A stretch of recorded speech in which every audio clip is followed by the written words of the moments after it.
coup d'œil sur la planche des pirates, défense de tomber, c'est parti.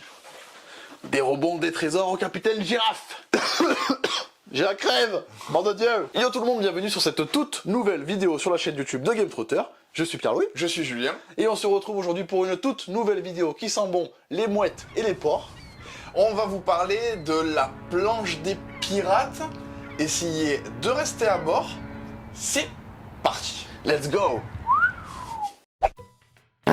La planche des pirates est un jeu édité chez Flying Games, distribué par BlackRock Games. C'est un jeu dont les auteurs sont Florian Siriex et Benoît Turpin. C'est magnifiquement illustré par Camille Chaussy. C'est un jeu qui va se jouer de 2 à 4 joueurs de 5 ans et plus pour des parties d'environ 15 minutes. Évidemment, quand on vous dit 5 ans et plus, on le pense réellement parce que ce sera aussi un jeu que vous allez pouvoir sortir avec des adultes. Ouais, c'est un très bon jeu d'apéro. Dans la planche de pirate, vous allez donc incarner chacun un petit éléphant qui est un pirate farceur. Votre objectif, c'est d'essayer de dérober au capitaine Girafe, au capitaine Gigi, un maximum de trésors et d'arriver, de ce fait-là, à donner quelques malus à vos adversaires. Ouais, le capitaine Girafe a un magnifique trésor. Vous allez forcément vouloir essayer de lui en dérober un peu, mais attention, ne vous trompez pas. Dans ce jeu-là, vous allez vous servir de l'intégralité de votre matériel et même le dos de la boîte va être utile. Cette boîte, vous allez donc la retourner et vous allez placer directement les petites planches qui s'aimantent justement avec ce dos de boîte. C'est dément. Je la sentais pas venir celle-là. Les petites planches que vous venez de placer sont en porte-à-faux et le plus éloigné de l'eau, vous allez positionner vos petits éléphantos. Et vous vous rendez compte tout de suite qu'au bout de la planche, il y a un emplacement pour mettre des petits poids qui sont des petites caisses. Possiblement, vous allez vous casser la binette. À côté du navire que vous venez de positionner, vous allez placer la planche ponton. À côté de cette planche ponton, le coffre au trésor représenté par un paquet de cartes.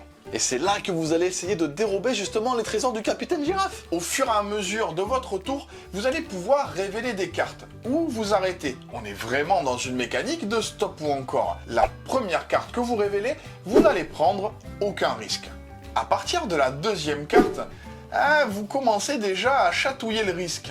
Ouais, votre but est bien évidemment d'avoir que des symboles différents sur ce plateau du ponton. Si vous avez des symboles différents et que vous souhaitez vous arrêter, vous allez donc infliger un certain nombre de caisses directement à vos adversaires. C'est lisible sur le plateau, la dernière carte que vous venez de positionner vous indique combien de caisses vous allez donner à chacun de vos adversaires. Et là, les petits coquins, qu'est-ce qu'ils vont essayer de faire? On passe sur la partie dextérité du jeu. Ils vont placer les petits jetons caisses tout au bord de leur planche. Mais forcément, vous allez mettre du poids au bout de cette planche et essayer de les faire tomber par ce biais-là. Alors, forcément, on a des petits pirates qui sont des éléphants, mais ils font pas quand même si contrepoids que ça, les gars. Si vous révélez deux symboles identiques du trésor, vous allez devoir arrêter votre tour de manière immédiate et forcément devoir avancer votre petit éléphant d'une case vers l'eau. Le supplice de la planche. Ouais, le capitaine Girafe, il vous a pas pris la main dans le sac, mais la main dans le trésor, donc il vous dit, hé, petit étoile, avance sur la planche pour tomber dans l'eau. Petit sacripant. Et c'est à ce moment-là que vous vous dites que si vous avez déjà beaucoup de caisses au bord de votre planche, c'est forcément pas très bon d'avancer votre petit éléphant. Hein. Une manière inconsidérée de gagner serait de tenter de révéler 6 symboles différents, sachant que dans tout le paquet de cartes, vous avez seulement 7 symboles différents. Si vous arrivez à révéler 6 symboles différents, vous gagnez instantanément la partie petite couronne directement sur de votre petite tête entre vos deux énormes oreilles. Mais c'est vraiment très rare. C'est extrêmement rare. Mais ça existe. On l'a vu. On l'a vu. Vous vous rendez donc bien compte qu'il y aura seulement un perdant et 3 gagnants autour de la table. Parce que oui, la partie s'arrête dès lors qu'un joueur est tombé dans l'eau, il a perdu. C'est la fête. C'est la fête sur le navire, mais ne vous inquiétez pas, dans un premier temps, vous allez devoir repêcher le petit éléphant. On était là quand même pour s'amuser. On est des gentils, on est des petits coquinous, on est tous des poteaux. Alors on va repêcher le copain. On a 5 ans. On a 5 ans, on est des copains. Il n'y a pas de requin dans l'eau. Non. Non, elle est bonne. Et en plus l'eau est bonne. Et on est tous gentils. C'est les bisounours. Ouh. Ou autrement, vous pouvez vraiment le jouer dans sa version adulte, forcément vous allez picoler et potentiellement vous allez repêcher dans d'autres conditions votre collègue noyé. Une petite bouteille de rhum pour la piraterie, la planche des pirates, et zaï, c'est parti pour une bonne soirée. C'est la version plus de 18. Un strip planche des pirates. Ça y est, je suis tout nu. Et ben vous savez quoi? Vous savez jouer à la planche des pirates. C'est aussi ça qui est ultra efficace, on est sur un jeu qui est typiquement le jeu instantané au niveau de sa mécanique, mais pas au niveau de la prise de risque. Il restera fun, même pour des adultes. Vous savez que vos petits bambins, ils aiment jouer, rejouer et rejouer encore. Et du coup, qu'est-ce qu'on a pensé de la planche des pirates Défense de tomber? Déjà, on a pensé que ça faisait un cadeau idéal pour cet âge-là, voire plus, Mais tellement. parce que au niveau du matériel, c'est le coup de cœur instantané. Ouais, on est clairement sur un jeu enfant de cette fin d'année. Au niveau de la mécanique, on va se retrouver avec une prise de risque qui est forcément inconsidérée par les plus jeunes ou parfois même par les adultes. Oui. Vous révélez des cartes, vous vous retrouvez à révéler deux symboles identiques, vous avancez. Aussi simple que ça. Vous voulez prendre des risques et en révéler plus, vous avancez encore. Parce que vous avez toujours la possibilité de révéler des doubles. Ça vous arrivera tout le temps. C'est le stop ou encore qui va apprendre la frustration à vos petits minots. Ce qu'on voulait mettre en avant dans la planche des pirates, c'est la notion de fun. Vous vous retrouvez avec ce petit jeu à commencer à prendre des risques.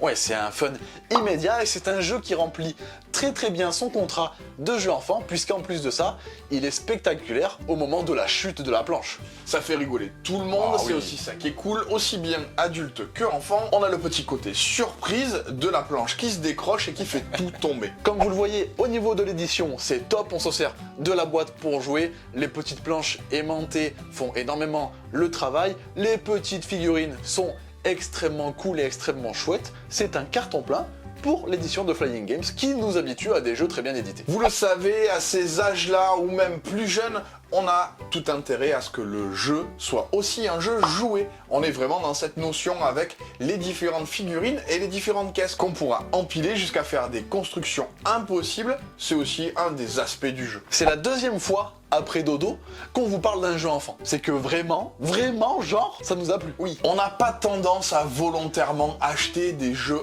enfants. Non. Typiquement, celui-ci, on voulait absolument le posséder. Ouais. C'est typiquement le jeu qu'on se voit bien sortir aussi en démonstration pour les plus âgés, potentiellement pour faire le cadeau idéal vers 5 ans. C'est clairement un jeu de cette fin d'année à mettre sous le sapin. Ça y est, on peut le dire, on est mi-novembre, on peut dire que c'est des jeux à mettre sous le sapin. On peut aussi le dire parce qu'il va arriver en fin d'année en disponibilité boutique. On l'attendait au départ pour 2023. Ouais. Finalement, tout se goupille plutôt bien. Ils se sont bougés l'arrière-train pour le sortir à Noël. On vous a vu les coquinous, mais c'est très bien joué. On espère que cette vidéo, qui pour une fois est vraiment courte, vous aura plu. On essaye de rester dans l'efficacité que nous a montré le jeu, aussi bien pour notre vidéo que pour nos sensations. J'espère que notre humour n'est pas aussi lourd que le poids d'un éléphant. Je pense qu'on serait tombé de la planche. Ah bah là, direct, notre humour, plaf, dans l'eau. Et on nous repêche même pas pour Non. faire la fête. Non, il nous regarde comme ça. Bien évidemment, n'hésitez pas à liker la vidéo, à vous abonner. N'hésitez pas à la partager et à la commenter, ça nous fait extrêmement plaisir. Et on se retrouve bien évidemment lundi prochain pour une toute nouvelle vidéo. Et en attendant, Jouez bien. jouez malin. Ciao.